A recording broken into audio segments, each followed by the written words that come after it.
জোর করে সীমান্ত পারে ক্ষুব্ধ মুখ্যমন্ত্রী। বাংলা ভাষায় কথা বললে পুশব্যাক, আধার প্যান থাকলেও পুশব্যাক, বাংলাদেশি বলে দাগিয়ে দেওয়া হচ্ছে কেন?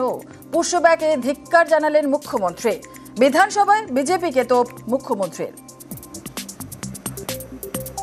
স্বাধীনতার পর থেকে 1947 সালের পর থেকে, বিশেষ করে 1971 সালে বাংলাদেশ তৈরি হওয়ার পর থেকে বিভিন্ন সীমানা দিয়ে আমাদের রাজ্যে ঢোকে। 2014 সাল পর্যন্ত যারা এসেছেন তাদের জন্য আমাদের সরকার সিএ এনেছিল। মমতা বন্দ্যোপাধ্যায় ভোট ব্যাংকের জন্য দেশের ক্ষতি করলেন, সিএ এর সাথে এনআরসি যুক্ত করলেন, প্রচুর মানুষকে ভয় দেখালেন সিএ তে কেউ অ্যাপ্লাই করবেন না। তার ফলে এখন এই সমস্ত সমস্যা হচ্ছে। আপনাকে তো প্রমাণ দেখাতে হবে যে আপনি ভারতের নাগরিক অথবা আপনি সিএ তে অ্যাপ্লাই করেছেন। আপনারা সিএ তে অ্যাপ্লাই করে রাখুন, আর তার যে অ্যাকনলেজমেন্টটা বেরোবে সেটাকে প্রিন্ট করে নিজের পকেটে রাখুন, নিজের পার্সে রাখুন, নিজের ব্যাগে রাখুন। যে কোনো স্টেটে বিপদের সামনে পড়বেন, সিএ এর অ্যাপ্লিকেশনটা দেখাবেন, তাহলে পরে আপনাকে কেউ ডিপোর্ট করতে পারবে না। ভারতবর্ষের মধ্যে কোথাও বাংলা ভাষায় কথা বললেই বলে দেওয়া হচ্ছে বাংলাদেশি। বাংলা ভাষায় তো বাঙালি কথা বলবেই, তো তারা তো ভারতীয় তথ্য প্রমাণ নথি সব রয়েছে, অনুপ্রবেশকারী হয় তো তার বিরুদ্ধে ব্যবস্থা হোক। বিএসএফ কেন আটকাতে পারেনি অমিত শাহ জবাব দেবে। কিন্তু যারা বাংলায় কথা বলেন এবং ভারতীয় তাদেরকে ধরে বাংলাদেশে পাঠিয়ে দেওয়া হচ্ছে, বিএসএফ এর হাতে তুলে দেওয়া হচ্ছে, এগুলো আমরা তীব্র বিরোধিতা করছি। মুম্বাইয়ে নিখোঁজ মুর্শিদাবাদের আর এক শ্রমিক বাংলাদেশি সন্দেহে আটক করে মুম্বাই পুলিশ। 9 জুন বাজারে চা খাওয়ার সময় হয় আটক এবং তারপর থেকে 8 দিন খোঁজ নেই শামীমের। 2 মাস আগে মুম্বাইয়ে কাজে যান শামীম। হরিহরপাড়ার দৌলতপুর গ্রামের বাসিন্দা শামীম। যোগাযোগ করতে পারছে না তার পরিবার। শামীমকে ফেরাতে প্রশাসনিক তৎপরতা। সোশ্যাল মিডিয়া মারফত একটা ছবি আমরা পাই, মানে বিধায়ক সাহেবকে সঙ্গে সঙ্গে জানানো হয় এবং তাদের যতগুলো লিগেল ডকুমেন্ট ছিল বৈধ সেগুলো আমরা পাঠাই। আমাদেরকে সমীরুল ইসলাম আশ্বস্ত করেন যে ওনাদেরকে পাওয়া গেছে, ওরা রায়গঞ্জে আছেন। আমরা যতদূর দেখতে পাচ্ছি বাংলা ভাষা বলাই পশ্চিমবঙ্গ মানুষের কাল হয়ে দাঁড়িয়েছে। বাংলা ভাষা বলা মানেই বাংলাদেশি ভেবে নিচ্ছে মুম্বাই পুলিশ। দেখা যাচ্ছে সবই বাংলা ভাষা বলা বলেই তারা কিন্তু বাংলাদেশি তাকমা লেগে যাচ্ছে। তাদেরকে আটক করেছিল এবং বাংলাদেশে পুশব্যাক করছিল। ছেলে বম্বে আজ 2 মাস হলো কাজে গেছে, 2 ভাই গেছিল। তারপরে ছেলে আমার ওই 15 নম্বরে যায়, 15 নম্বরে রোজই চা খাইতে যায় কাজ থেকে এসে। তারপরে গা হাত দিয়ে ছেলেকে নিয়ে ও চা বিস্কুট খাইতে গেছে। তারপরে ওখান থেকে পুলিশে তুলে নিয়ে যায় বম্বে, নিয়ে যেয়ে ওদের থানায় রাখে, সে পুলিশ চকিতে রেখে সেই পুলিশ চকিতে আমার ভাবিরাও যায়, সবাই যায় দেখতে। তারপরে 4 দিন ছেলে নিখোঁজ, ফোনে যোগাযোগ হয়নি। এমএলএ বললো যে ছেলে পাওয়া যাবে, ঠিক আমরা ঠিক যোগাযোগ করছি। আমাদের শামীম খান যে ছেলেটা বোম্বাই থেকে তাকে বিএসএফ ধরে নিয়ে গিয়ে একটা বাংলাদেশের একটা জোনে রেখে দিয়েছিল। তবে এরকমভাবে বাংলাদেশি বলে যেভাবে অন্যায় অত্যাচার হচ্ছে, এই যে যারা করছে তারা কিন্তু ভীষণভাবে অন্যায় করছে, এটা ঠিক করছে না। এটা আমরা কোনোভাবে লাইক করতে পারি না, এটা থেকে বিরত থাকাই উচিত। শুধু বাগদা নয়, দেশে ফিরেছেন মুর্শিদাবাদের শ্রমিকরাও। বাংলায় কথা বলায় ফেটে দেওয়া হয় বাংলাদেশি তকমার, তারপর মুম্বাই থেকে এনে জোর করে বাংলাদেশে পাঠিয়ে দেয় বিএসএফ। এ নিয়ে শোরগোল। চাপে পড়ে বিজেপির সঙ্গে ফ্ল্যাগ মিটিং করে মুর্শিদাবাদের 3 শ্রমিককে ফিরিয়ে এনেছে বিএসএফ। মাঝে কেটে গিয়েছে 3 দিন, সীমান্তের ওপারে আতঙ্কের 3 দিন।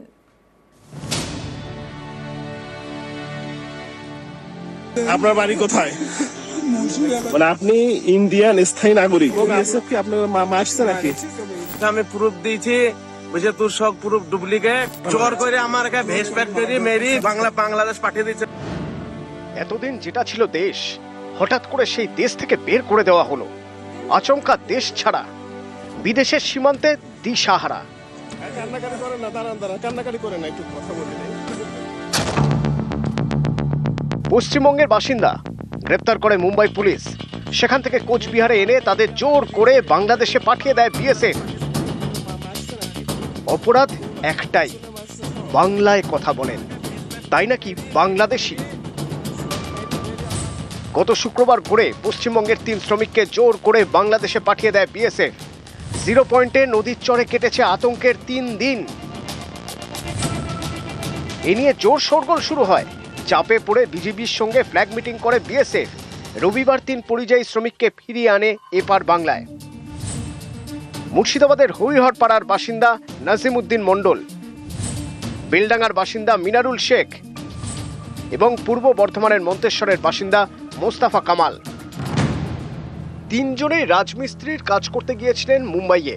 অভিযোগ, বাংলায় কথা বলায় তাদের বাংলাদেশি বলে দাগিয়ে দেওয়া হয়। তাদের গ্রেপ্তার করে মুম্বাই পুলিশ। সেখান থেকে আনা হয় কোচবিহার। বিএসএফ জোর করে পাঠিয়ে দেয় বাংলাদেশে। শেষমেশ রবিবার দেশে ফেরা। মাঝে কেটে গিয়েছে 3 দিন, আতঙ্কের 3 দিন। আমাদের খুব ভালো লাগছে, আপনাদের এই সহযোগিতার জন্য আমরা দেশের বাড়িতে ফিরতে পারছি। এর জন্য আমরা খুবই আবারই আপনাদের কাছে। শুক্র থেকে রবি 3 দিন কেটেছে চরম উৎকণ্ঠায়। বাংলাদেশ থেকেই বাড়িতে ফোন করেন মুর্শিদাবাদের নাজিমউদ্দিন মণ্ডল। পরিজনরা প্রশাসনের সঙ্গে যোগাযোগ করেন। চাপে পড়ে বাংলাদেশে পাঠানো শ্রমিকদের ফিরিয়ে এনেছে বিএসএফ। আমরা বোম্বে কাজ করতে গেছিলাম, আমাদেরকে পুলিশ ধরেছিল। ওখানে পুলিশ ধরে সিধা আমাদের জিতনা ডকুমেন্টস দেখাচ্ছি, ডকুমেন্টস তুমি ভ্যালু করেনি, মারধর করেছিল আমাদেরকে এখানকার বিএসএফ। মেরি ধেরি বিলি করে বাংলাদেশে নাগরিক বলে নিচ্ছে। তার কাটার ভিতর দিয়ে বাংলাদেশে আমার পাঠিয়ে দেয়। কারা? বিএসএফ। বিএসএফ যদি ঘুরি যদি তাকাস সালা গুলি মারবো।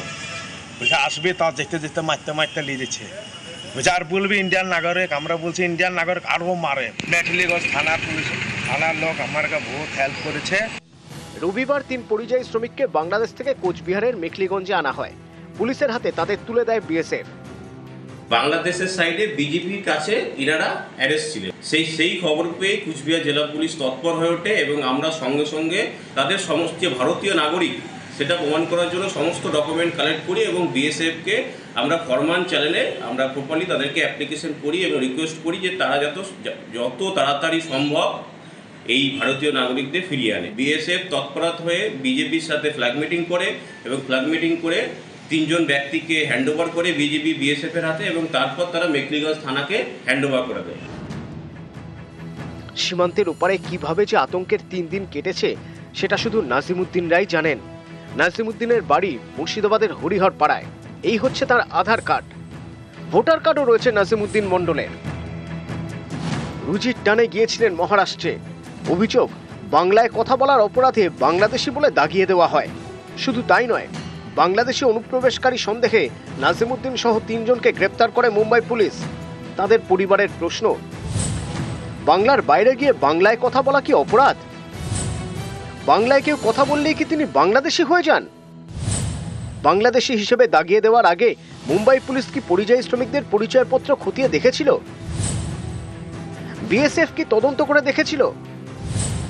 কেন তারা বাংলা শ্রমিকদের বাংলাদেশি তকমা দিয়ে জোর করে বাংলাদেশে পাঠিয়ে দিল? কোচবিহার থেকে শুভঙ্কর সাহা, নিউজ 18 বাংলা।